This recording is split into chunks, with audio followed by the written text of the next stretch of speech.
Hey everyone, welcome to lesson 2, where we're going to be talking about money and credit.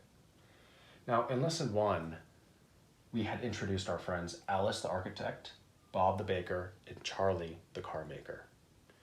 And we had looked at some of the transactions that they had engaged in, and they were using something called money. And today we're going to be diving deeper into that topic. So if you remember from last time, what happened was that Charlie was getting hungry and wanted to buy some bread from Bob. And he could trade a car, but Bob didn't want a car at the time. He wanted money instead. And so that's a mystery good, which we'll define here. So this money has special properties because it allowed Bob, when he wanted to get a car from Charlie, to be able to give that money back and get a car in exchange. That is a nice car there. But the versatile property also is that he could give this claim to someone else in the economy, like Alice, this money, and she would give him a different good of his desire, such as a house. Now, let's start by defining money. Money is just something that records what you've contributed to society. When Bob delivers a piece of bread to Charlie, it means he contributed something of value to Charlie, a participant in the economy. And Charlie appreciates that Bob gave him something of value and gives him a good in return, whether that be a car or in this case, money. And it just means in the future, Bob can make a claim on the economy for whatever he would like. So that means money can take many things. As long as Charlie gives Bob something of value, then that can be considered money. Now let's define what credit is. Credit just means an IOU. It means I don't have a car or other physical item, in Charlie's case, to give you right now, but I'll settle this and give you something of value later. So that's what credit is. It's just an IOU, like take this slip here, slip of paper or what have you, and you can come back later to me and I'll give you something of value that I have then. So as you can see, these things are kind of interlinked because if Charlie makes a promise to Bob, Bob can now trade that promise to anyone who's willing and trusting of Charlie in the market who will accept it. So going back to money now, we need to take a history lesson where anything can be money, and there were many things in history that were money. And I've got a few listed here. For example, seashells at one time were money, where Bob would be willing to receive a seashell from Charlie. And this was a physical good, no credit involved. And because seashells were shiny and valuable and Alice would like them, he was able to trade the seashells with Alice for a house. But there were some problems with seashells, which was that they could be broken. And so Bob would be left holding the bag if that were the case and that happened. And so seashells didn't last very long as money because of this unfortunate property. And there have been other goods such as grains, but wheat also spoils. For example, in prisons, cigarettes were used as currency and as money for a time. But anything of value, even if Bob wasn't a smoker, for example, in prison, he found them valuable because he could trade them to a smoker and get a good that he desired. So the next thing that was really adopted by the population was gold. And gold was valuable as a money because it looked shiny, it didn't rust or lose its value, and it didn't break very easily, and it was very easy to measure how much gold you had to give for other products. So that would be great. Charlie would collect some gold. He'd give a gold bar here for some bread from Bob the baker. Great. And then Bob would likewise trade that gold for anyone, to anyone in the market for whatever he wanted. But gold, which did last as a money for thousands of years, wasn't perfect either.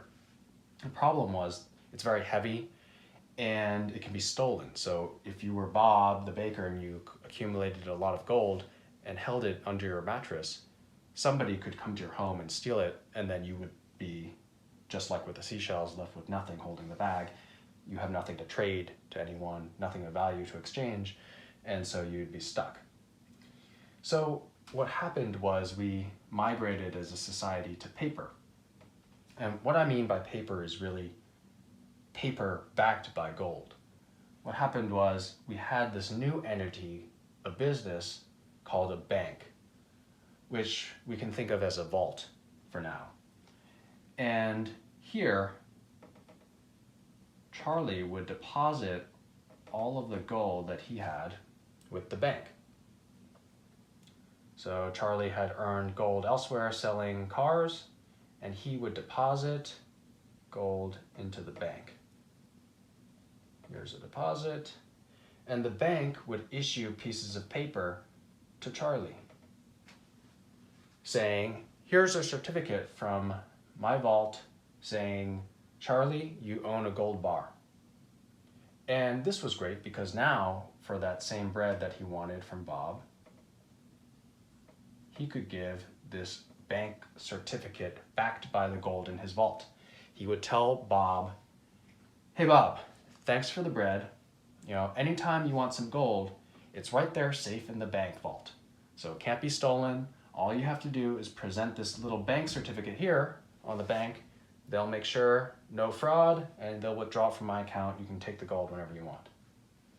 And this was great because the paper was much easier to trade than the gold itself, right? Bob, all he had to do now to buy a house was just go to Alice and give her this piece of paper and say, hey, it's a claim on the bank from Charlie's vault, and you go get your gold from Charlie's account. So this was much more liquid and easily tradable, right? And Alice would give Bob the house. So this was a great development, but it also wasn't perfect because the problem was that this paper could be easily forged. So the banks would have to spend a lot of time and effort to make sure that these certificates were not forged. And so it wasn't perfect either. And so that paper, which we still have some today in the form of bills, right? There's forgery problems with that. Eventually, today, money takes the form of credit. So they're interlinked now. And instead of a gold backing, we've abandoned that system. And now it's all about trust and numbers. So there's no gold in the bank now that you can draw on when you go. You just have numbers and accounts in your bank account. And it's all an IOU, a credit, where you earn these numbers in your bank account by providing a service. And as you provide that service, you have increased numbers in your bank account. So numbers go up as you sell more and more goods. And then you say, Bob, you can have some of the numbers in my account. No longer gold bars. There's no gold bars if you go to the bank, but it's just numbers here, right? It's just a promise, and you give me the bread. And Bob treats the numbers just like paper. It's digital numbers, and he goes to Alice and says, here, you take some numbers in that bank account, and you give me a house. And everyone trusts that this will work because despite that there's no gold, we trust that the system is maintained where the bank is honest and keeps track of everyone's contribution to society and withdrawal from society. Because remember, the function of money is just a marker. Nobody wants money for the sake of money itself. You only want the money for the goods and services that you can buy with it later. It's the ultimate consumption. It's just an intermediary item. You can't consume it yourself, right? So in this case, the number is just a document for how much you've contributed into the economy and how much you can withdraw on it later. And so that's what we have with this number. So that's where we are today. And we want to look at what makes money, the qualities of a good money. And that is, it's a good store of value. It doesn't lose its value, such as the seashells that we had talked about earlier. They can break and wear away. It doesn't keep its value, and you would be holding the bag, right? It's a unit of account where things are all priced in it. And so it's very easy for you to understand how much of this money you would have to spend. It's easily traded, which means it's not big and bulky. I don't have to drag, a ton of bushels of grain to trade for something. I can just move numbers. It's very easy. And it's trusted and accepted widely, which means everyone believes that it keeps its value and they'll take it. Because if I have a money, I think it's great, but nobody's going to take it, it's not very useful, because the trade takes multiple people for a transaction to occur, and if the other party isn't willing to accept my money, then it's not really worth anything. So we've covered so far that anything can be money, but some things are better money than others, right? And so that's why we had this evolution. And we've explored the nature of credit. And the thing is, anyone can issue credit, but it may not necessarily be good credit or accepted. And so what I mean by that is, let's take a look at some of the examples here. For example, Charlie car certificate. That's a credit, right? What does that mean? For this bread here, Charlie is telling Bob, I'm going to give you a Charlie car certificate. And that means you can come back to me at any point and I'll give you a car. Now, is this money? I would say not really. Because the problem is, you can only get a car with it. You can only redeem it back to Charlie for a car. And secondly, you have to trust Charlie that he is going to deliver on his promises. And that could be a big presupposition, right? The good thing with something like currencies or IOUs is, or a dollar bill, for example, is if Charlie doesn't, make good on his promise, I can take my dollar bill and spend it on someone else, right? So this is not really a good form of money, even though it's a credit, right? Charlie is promising that you can come back and take a car from him at any time. Similarly, a loan to Dave. So I'm Dave, somebody gives me a loan, I've promised to pay them back. It's an IOU, it's a credit. But then again, it's the same thing. I'm paying them in dollars, yes, but they have to trust that I'm going to make good on my promises. And then something like Bitcoin. That's not necessarily credit, but does it satisfy the things of good money? Is it a store of value? Perhaps a unit of account? Maybe. It's too early to tell, but it could be, things could be priced in Bitcoin.